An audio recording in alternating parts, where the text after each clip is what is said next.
friends, this is Jenny from Jenny's Gems Project, and I just wanted to do a quick video on what I do to test my jewelry that comes in. I was really hesitant to do this because I am not a professional. I do not have a gemologist certification, so just the thought of me giving someone else advice or showing them how I do things kind of make me a little bit nervous, but hey, why not? I'm going to go ahead and show you guys what I do to test my jewelry. And again, the best thing that I can advise you to do is research. Don't go by just what I say or what anybody else says. No matter how knowledgeable you think they are, do your own research.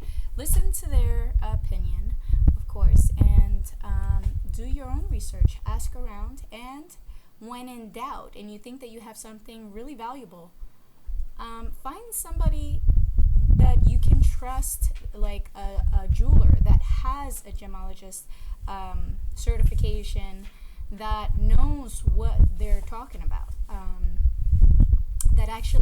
that's their field, that's all that they do, because then you could really know that you have the right information, because it's hard to determine sometimes. There are so many beautiful gemstones out there, and a lot do look alike, and there are a lot of lab created as well, like all these little gadgets that you could get. This one, the diamond tester right here, this you can test with. You can also test with the Precision gem tester, but to be honest with you, if you look it up, they both cannot tell you the difference between lab created or a natural stone. They can tell you that it's the hardness and what it might be, but it could still possibly be lab created. So food for thought, just for you to know. But we try to have all these little references, because more information is best. The most information that you can get is good. So when I'm testing my sterling, what kind of information? Wow, sorry, Google was trying to talk to me. So when I test my sterling, I use the acid tester, the silver one. It's the red one. These usually last for after opening, after the air hits it, 6 months, or depending on how often you use it. When the air hits it, make sure every time you use it, you close it tight, and you keep it nice and strong. But usually it's 6 months, and then you need another one. You can also test it with the 18K. I feel more comfortable doing with this one. This one will show you, and it does come with directions, which I have no clue what I did with right now. I do have it, and it tells you exactly how it would look and how to do it. It's gonna look, if it's sterling, it's going to look blood red. It's gonna look blood red, dark brown. That's how it's gonna look. It's gonna look like blood. So yeah, that's how you know that you got a sterling piece. So that's what I do. And then when it comes to the gemstones, of course you can buy a lot of things that say that they're gemstones, but it's always good to test, because you might have something that's glass. So with that said, I use I don't have a Precision gem tester yet. This is what I have. I have a diamond selector 2, and this is by heat conduction, and this little prong right here heats up, and it will tell you the hardness of the stone. And you see a diamond is past the 8, past the 9, it's a 10. So that's why I'll tell you that it's a diamond. But if you test something else, it will still tell you the hardness. So I use this to test my stones. Not every stone I use for this though. For instance, if it's a really soft stone like amber, you will not use that because you will damage it. It's too soft. Coral, you would not do coral. So those are two examples that I would not use, but I always try to look up. I'll try to determine what I think it is. I look at this one and automatically I think that is citrine. So with that in mind, I look up what the hardness is, whether I have reading material. I have another book as well. I have this, and then I always look on Google, and I look on multiple sites as well to look up the description of the gemstone. So for this one, I'm going to go ahead and show you what I do. So you would turn it on. I usually turn it on to a 5, and I just let it warm up because this light has to be ready. With the other Presidian gem tester as well, I believe you have to heat it up and wait till it's ready. So you have to be really careful with this. You do not touch it with your hand because you'll sting your finger, and you can't press too hard because this prong could be damaged really easily. So you very carefully press against. Now a citrine, I wrote it on the back as a 7 in hardness. So I try to balance my hand and put it against the stone there, and you see there, it goes to a 7. Now a lot of times if I'm testing multiple things, I would just like reset it. Like sometimes it will stay right there and I will just have to like bring it back to reset it. And I also do this numerous times to make sure that I get the correct reading. So again, a 7. So I do believe that this is a citrine. If it was glass, it would be a 5. So that's the reason why I really use this, because I just want to know, at least you see this beautiful facet stone, it could very easily be glass. Another thing that I do besides use this little gadget is, of course, I look at it underneath. I look at it under good lighting, and I look at it under a loupe, a magnifying glass, and you can see if it is a natural stone. And then when you look it up too, it will also give you the description of how the stone should look, how the consistency should look. So with that in mind, I put all that information together and make my I'll just say educated guess, because again, I am not a professional. So that's that one. Now, okay, I have this one, and I already wrote that is an onyx. An onyx is a 7 hardness. Let's go ahead and do that too, so I could just show you real quick. I'll put it to a 5, and then you can adjust it based on the size of the stone too. And again, you try over and over and make sure that you get the correct reading. And again, don't press too hard. Now this one is actually open in the back, so what I'm gonna do is I'm gonna try to hit the flat surface so that I don't just scrape off, so that I could balance it well, if I can. Let's see, yeah.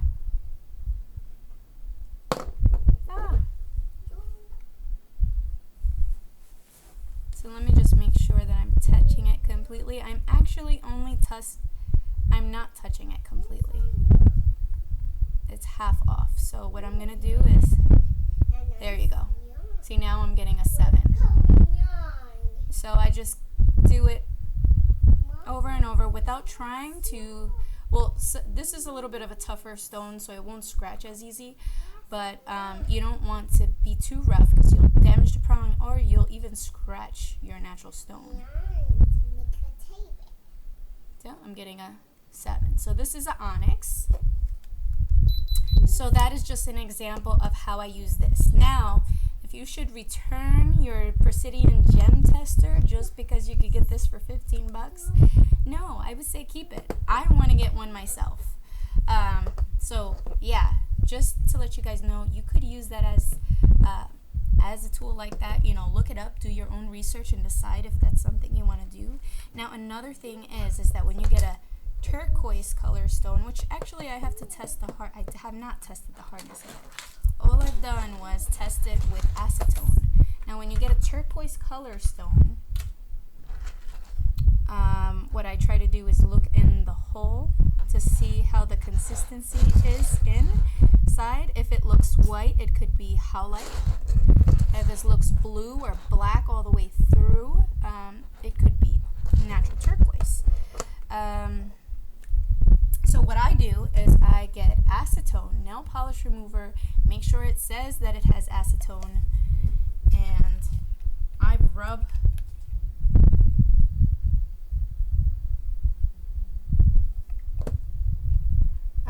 that on the stone to see if there's any color that comes off of it.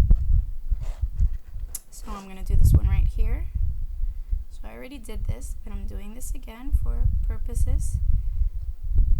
Now I put a good amount. I'll put some more.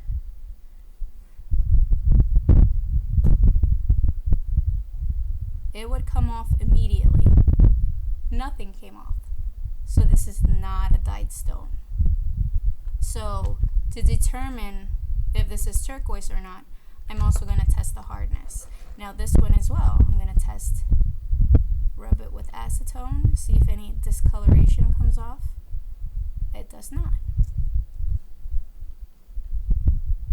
Now with doing this, if it does have any special coating or anything, it will take it off. So just note that. Now these both have coral. Now there are many different ways to test coral.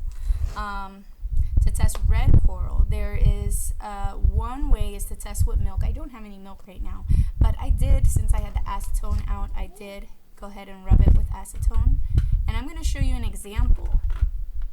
So I'm going to rub it with acetone. See if anything comes out.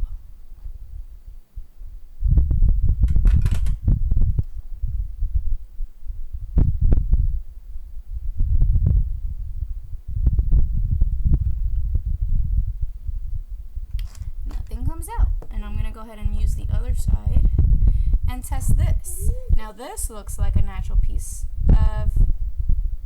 of coral.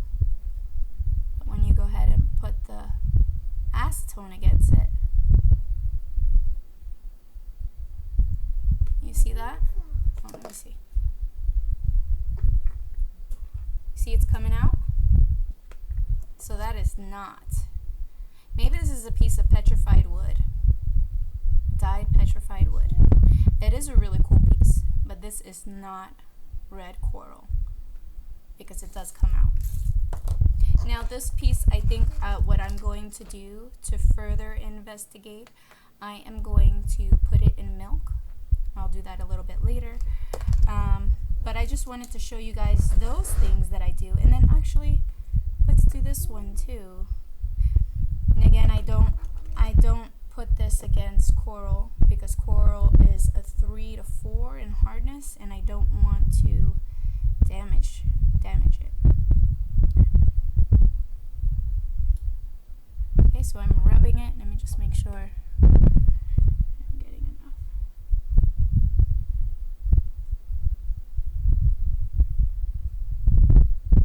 So it does not rub off. Now I'm going to test these with milk.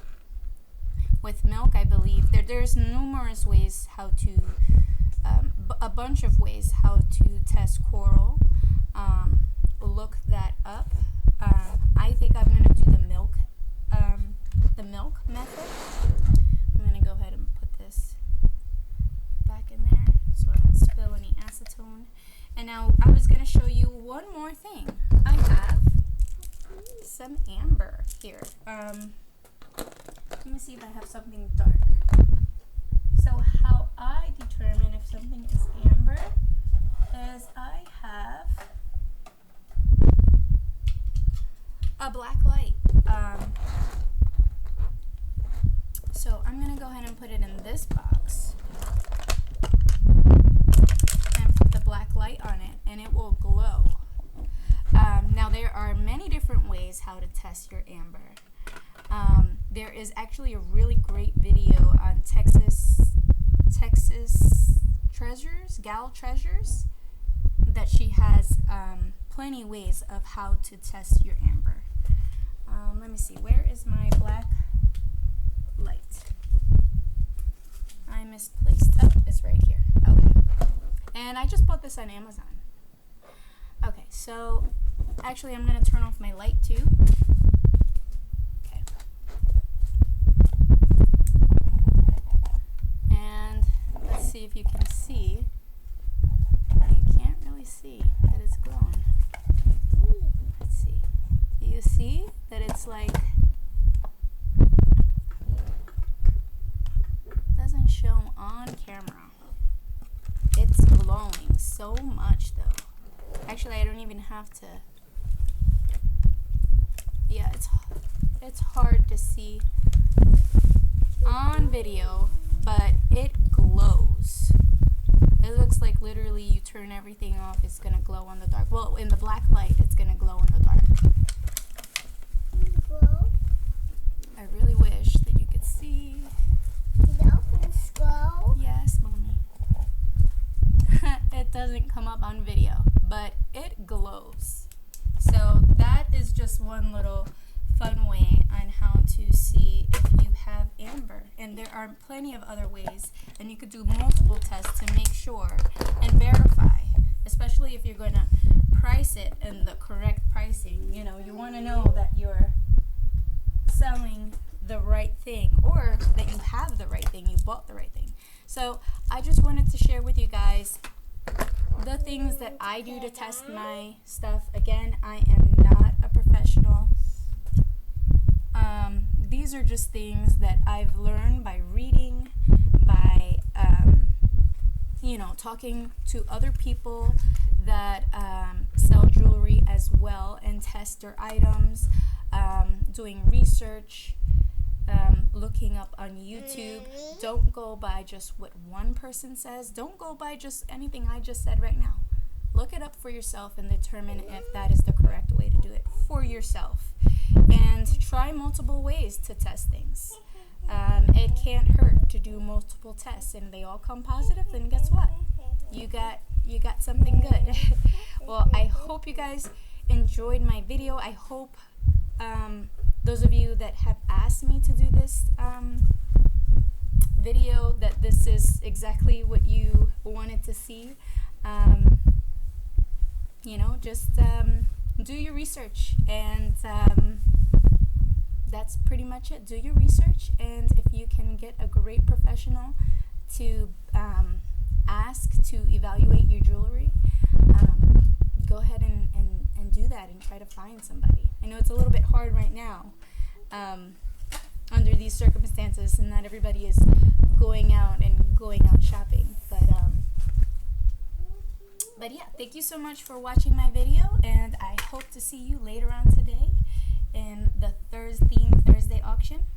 Bye guys.